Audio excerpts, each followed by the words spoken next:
The other big story that's coming in is from Kerala, where just about a month to go for elections in the state, the BJP has decided to go with Metro Man E. Sridharan as its chief ministerial candidate.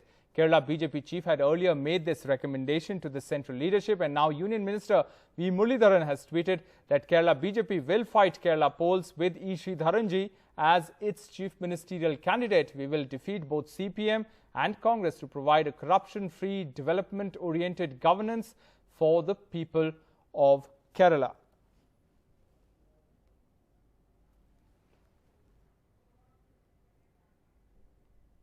Kerala CM candidate?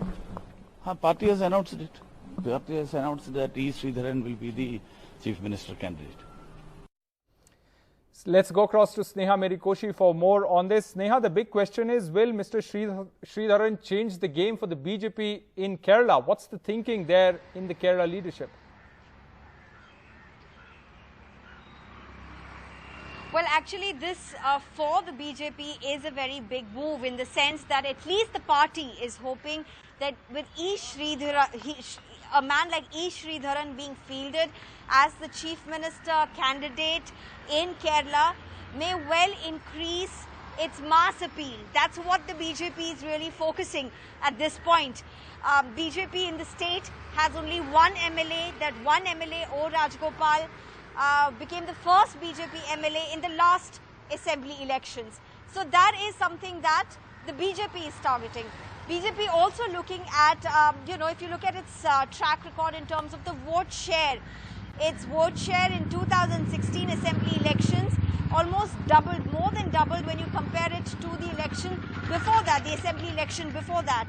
So with that in mind, the focus now for the BJP to be able to see how many more people would align with them, given E. Sridharan's stature and efficiency for which he is known as.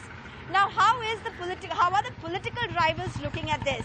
The ruling left, for whom Chief Minister Pinarayi Vijayan is literally the face of every campaign now.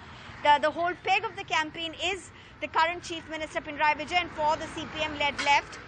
They have kind of downplayed this. So has the principal opposition, that's the Congress-led UDF. Both of them have claimed that they are not worried about this. This is only an initial enthusiasm, which according to them will die down as the elections move in. They say that there's not going to be any substantial shift in the votes or the vote share for BJP is what they claim. But at all of it, when we do look at what's the difference between the vote share between the UDF and the LDF, it's not a significantly huge vote share, though the LDF vote share did dip by around 1% or so in the previous assembly elections. The UDF had seen a little higher decline, of 5+% or so. So where would the votes, if at all BJP votes do increase as BJP is expected, which is the party that is going to be affected? Several of these equations being thrown in, but the ruling left and the principal opposition, that's the Congress-led UDF, both of them categorically downplaying E. Sridharan's, the announcement of E. Sridharan as the chief minister candidate, saying this is nothing but a poll gimmick. All right, interesting there. Sneha Koshi, thanks very much for joining us with those details.